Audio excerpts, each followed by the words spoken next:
Welcome to Hope for the Caregiver. This is Peter Rosenberg, and this is the nation's #1 program for you as a family caregiver. How are you doing? How are you holding up? What's going on with you? More than 65 million Americans right now are serving as a family caregiver. Are you one of them? If so, you're in the right place. And if you want to be a part of the program, if you've got something you want to share or comment or whatever, go to hopeforthecaregiver.com. Hopeforthecaregiver.com. There's a little form there. And whatever's on your heart. If you want me to email you back, I'll try to do that. If you want me to call you from the program, I'll try to do that.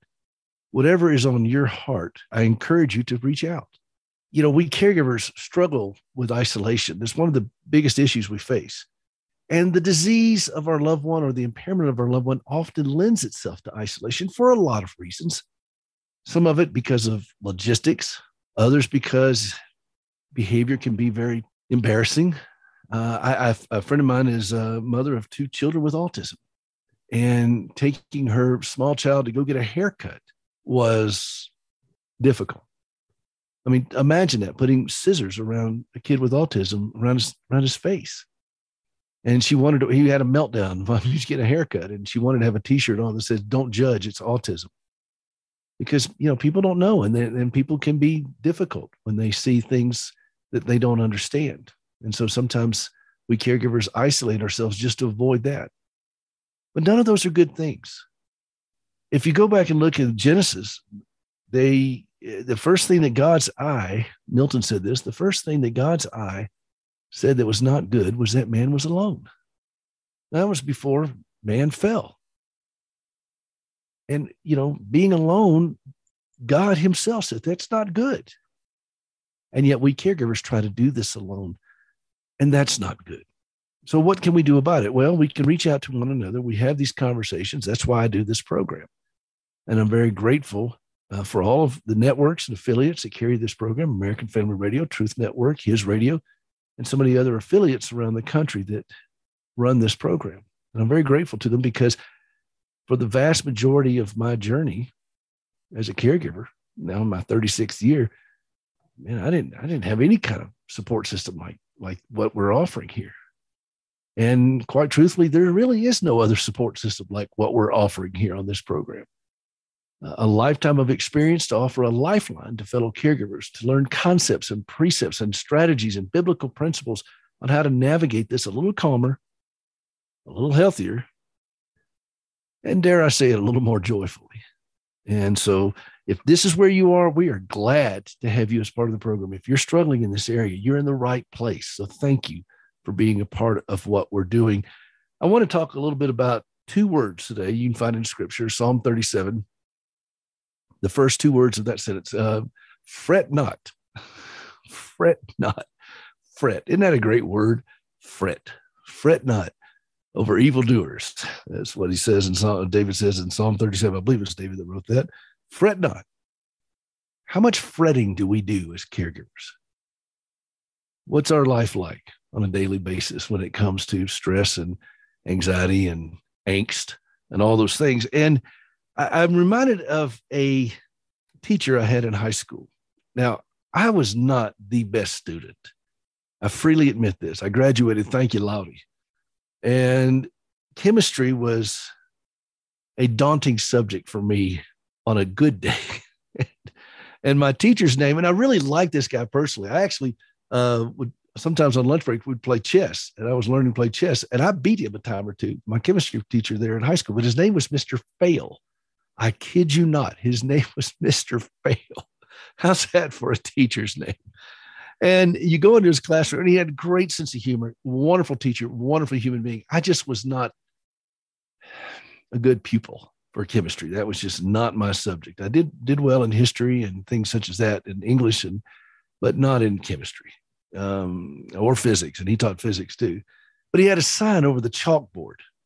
Now, by the way, for those of you who don't know what chalkboard is, it's an ancient teaching device that was used many years ago.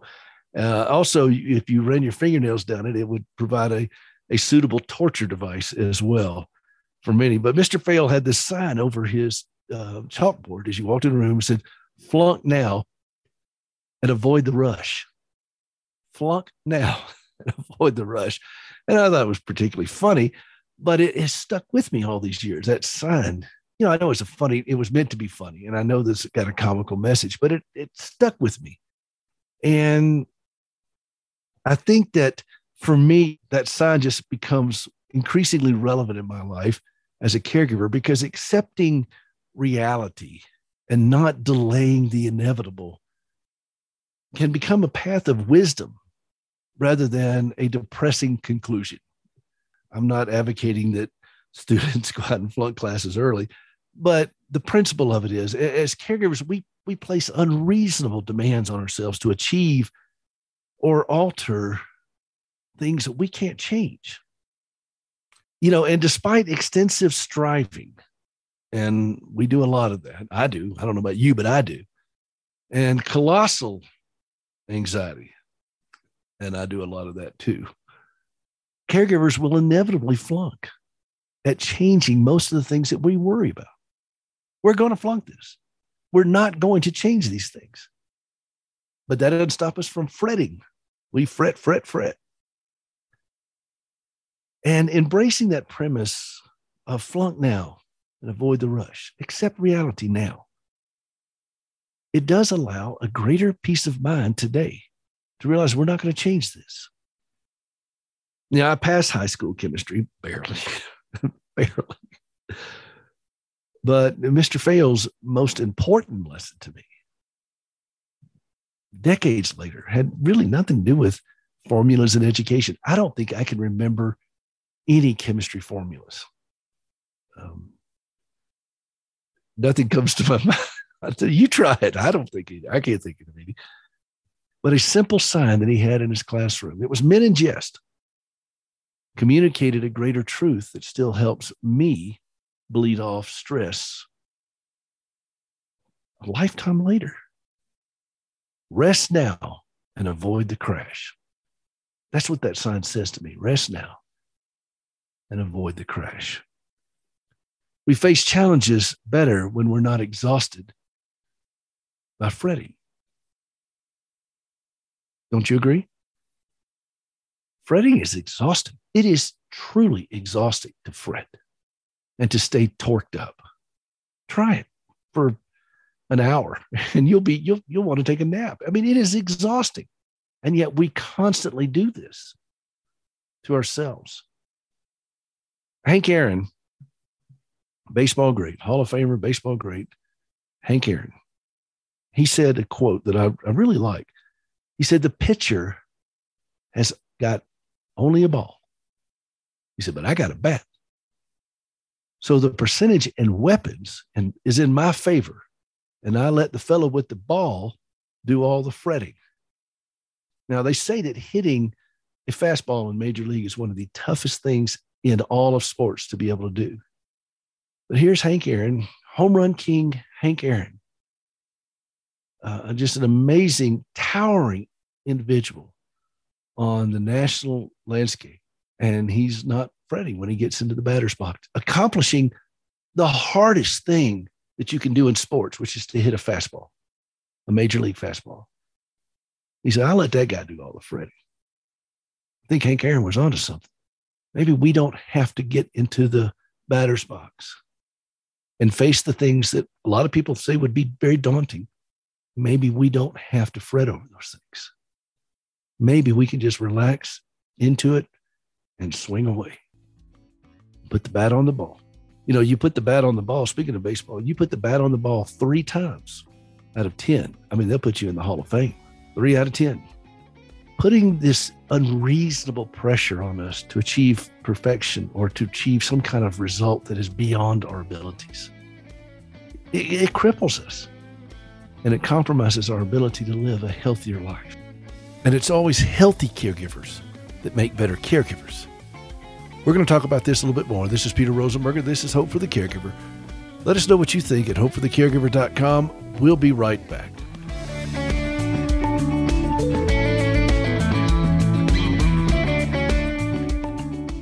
I'm Peter Rosenberger, and many years ago when my wife Gracie became a double amputee, she saw the importance of quality prosthetics. She saw the importance of a support team and people that could help her regain her life after losing both legs. And she had this vision of creating an organization that would help others do the very same thing while pointing them to Christ. And for more than 17 years, we've been doing just that. We purchase supplies, we send equipment, and we train and we send teams over to West Africa. We've been working with the country of Ghana, several clinics over there now. And each week, more people walk because of Gracie's vision. In 2011, we launched a new program outreach to family caregivers. Drawing on my now 36 plus years as Gracie's caregiver through a medical nightmare, I offer insights I've learned, all of it the hard way, to fellow caregivers to help them stay strong and healthy while taking care of someone who is not. If you want to be a part of this, go out to standingwithhope.com/giving, standingwithhope.com/giving, and help us do more. At Standing with Hope, we're reaching the wounded and those who care for them. standingwithhope.com/giving. Take my hand, lean on me, we will stay.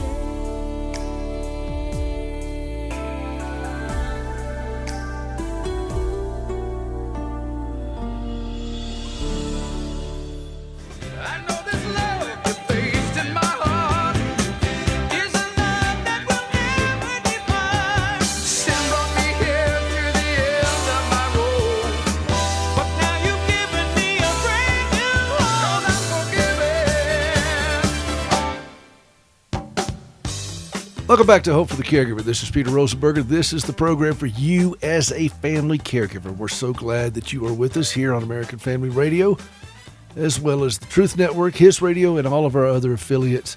We're glad to have you a part of the journey of helping caregivers stay strong and healthy while taking care of someone who is not. HopeForTheCaregiver.com. And while you're out at HopeForTheCaregiver.com, take a look around. I've put out some of the recent articles that I've written. I'm very grateful that a lot of different folks choose to publish my stuff, and I like to write, and they seem to be willing to keep publishing it. So there's a couple things out there. Tribune Media has picked up and put in a bunch of their family of publications, New York Daily News and so forth. They're part of that family, and they carry some of my things. The Washington Times. I don't really go into the political world too much as a writer. I feel like there's plenty of people doing that. They don't need my 2 cents. But I do try to speak to things in that world from a caregiver's point of view. And there's one out there that I think that you'll find meaningful. It's about elected officials who just refuse to retire. Have you noticed that? And they're serving way past their abilities. And this is not new. I mean, we see this a lot in today's 24 news cycle, but this actually started many, many, many years ago. One glaring example is Woodrow Wilson, who was basically incapacitated for the latter part of his presidency, but nobody knew it except the inner circle. I'm sure it was an open secret to a lot of the folks in Washington, but his wife Edith pretty much ran the show. And she admits it. And I wrote about this in this column that the Washington Times published. And in fact, Woodrow Wilson is one of the reasons we have the 25th Amendment. But as a caregiver, you understand the trap that we can fall into with enabling. This is something we've talked about on this program a lot. And a lot of people are propped up way beyond their capabilities. Strom Thurmond, I'm from South Carolina, and Strom Thurmond was seen at a reception pocketing buffalo wings into his suit jacket pocket. And the barbecue sauce, the sauce, whatever, was dripping out of his jacket pocket at a big reception. At the time, he was 4th in line to the presidency. Another guy from Georgia, I don't know if you remember this, back in 2010, but he was at a congressional hearing, and they were talking about building up a number of Marines on the island of Guam. And this representative, who is still in Congress, may I remind you of this, interjected, and he was concerned that the surplus population in the island of Guam would cause the island to tip over. I kid you not. Look it up. I kid you not. And so we see these kinds of things happening, and there's this enabling component. Now, we know the stories of drug addicted rock stars who went out on stage and all kinds of stuff. And there's always this bunch of people seems to be around them that's fueling this on because they're making money off these people. They send them out there to do it, but they're making money off of them. They're in power because of it. And they're reticent to have an intervention and say it's time to step off the stage. And it'd be like killing the goose that laid the golden egg. And so these poor folks are sent out there to continue doing this. You can look at the news today and see it for yourself. See the ones who are being propped up. And it's not limited to politics. You see it in churches. You see it in universities. You see it in every walk of life. The difference is in politics, when you have elected officials, particularly national figures, they have an impact on the nation's security and economic health. And they make decisions, or their staffers are making decisions for them. You know, and Edith Wilson said in her biography, my memoir is called, she said, I made sure that, you know, I didn't do anything. I didn't sign anything, or I didn't do anything, but I was the one that was vetting what went to the president. Well, by vetting what goes to the president, she's already changing things. She's deciding. And nobody voted for Edith Wilson to be president. They voted for Woodrow Wilson. And so that's the kind of thing that we as caregivers can spot a little easier than some because we live in that world. We have folks that are impaired. We've had the conversation of taking away the keys. Sometimes we even take away the remote control to the DVD. And yet there are people with that level of cognitive impairment that are in our nation's corridors of power. You know, so much of what goes on in our country, 90% of this, Milton Friedman said this years ago, 90% of this could be solved by term limits. But how do you get people to vote themselves out of a job? And that's not going to happen. And I don't know the answer to this. I can just illuminate the issue from a caregiver standpoint. And I think the people who are family members of these elected officials really are the most culpable. They know their loved one is impaired, but they're propping him up, sitting him out there in front of the lights and doing all this stuff just so they can stay in power or further their agenda. You go read your papers, look at the evening news. You don't have to do more than, 5 minutes on a Google search and you'll start seeing who these individuals are. And there's no way to hold them accountable at this point. I mean, there's nobody out there clamoring for this to stop with any kind of teeth to it. It's just partisan, whatever. But I felt the need to write about it, so I did.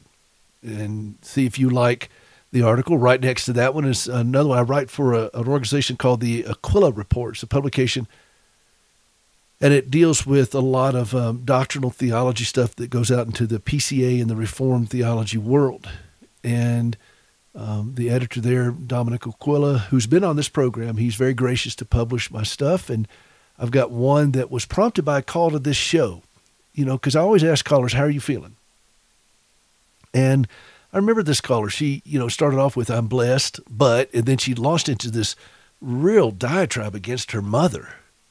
And I'm not so sure, I'd have to go back and listen to the call, but I'm not so sure she didn't say, I'm blessed, but I hate my mama, kind of thing. And it was visible. I mean, not visible because it was radio. It was palpable, even through the radio lines. I just used a $5 word from the $5 word box. But you could tell her demeanor changed. But the issue was not the feeling she had towards her mother. This is why I wrote the article. It's the fact that she leads off with this spiritual God talk. And I don't think that we, in our bifurcated society, which is, hey, how about that word, which is straining already to have any kind of, peaceful conversations, that we need to have this God talk. I think people need and want and deserve, quite truthfully, just plain speech. I mean, I think about all the doctors that have helped me with Gracie over the years. Well over 100 physicians that I could go through and just list, and then all the ones that were on call or whatever. And I always appreciated the doctors who didn't try to talk over my head. You know, they just talked to me like normal. And they didn't use a lot of fancy words to put me in my place or to sound more whatever. They just helped me understand what was going on. And for those of you with chronic medical conditions, I know you've been in that situation. And how much do you appreciate that? When somebody does talk over your head, or when you get a bureaucrat that's trying to tell you all the forms you got to sign, and they just, did you feel like this? Do you feel like this, the D229, and all this stuff. And I'm like, come on, just talk like a normal person. Well, do we do that with our faith? Do we do that with matters of the heart? If not, why not? Let's just talk like a normal person. And so I wrote about this in the Aquila Report, and then you can see other things that I've written there. I put a link to see all the other things, and I've got several things in the Washington Times, several things at Tribune, lots of things at Fox News, and various things that just kind of hit me. And I write from the perspective of caregivers, and I see these things differently. We talk about our government being $30 trillion in debt. And so I often write about things like stewardship, which is a word that we don't use a lot in our society, but we as caregivers understand that concept. We have to be good stewards of our resources, including ourselves, because we are the primary resource for somebody who is impaired or is extremely needy. Are we being good stewards? And if we have a mountain of debt, how do we care for someone else? Well, think about that from a political point, from our nation. If we have a mountain of debt, how can we care for ourselves? Let's look at the southern border, national security. If we have no boundaries, how can we be a healthy nation? I mean, think about it. It's not a political issue, it's a stewardship issue. Now, it's made into a political issue because people have agendas that they want to compromise stuff. They want to alter this. But you and I know as caregivers that the healthiest way to take care of someone is to incorporate appropriate boundaries in our life. And when we don't, we're overrun by the needs of the loved one we're caring for. Sometimes we have to take a step back. Sometimes we have to secure a border, a boundary. Well, what's so hard about that? And so those are things that apply in the political world that we as caregivers understand. Healthy caregivers make better caregivers. We talked about that in the last blog. When we're fretting all the time, when we're getting all torqued up about stuff. Well, our country right now is just this toxic brew of fret. I mean, everybody is just dealing with high levels of anxiety. And how is that going to help us be a healthy nation? We're just mountains in debt. Everybody's at each other's throat. We are split down the middle. We've got this thing with Roe versus Wade. We got all these things that are just clawing at us. How in the world are we going to be a healthy nation? And I think that we look to the principles that help us become healthy caregivers. It's the same way. We need more grace. We need a sense of purpose and direction that unites us. These are things we talk about in this show. And we need good stewardship. A GPS, if you will. This is Peter Rosenberger. We got more to go. We've got a great interview in the next block. We'll be right back.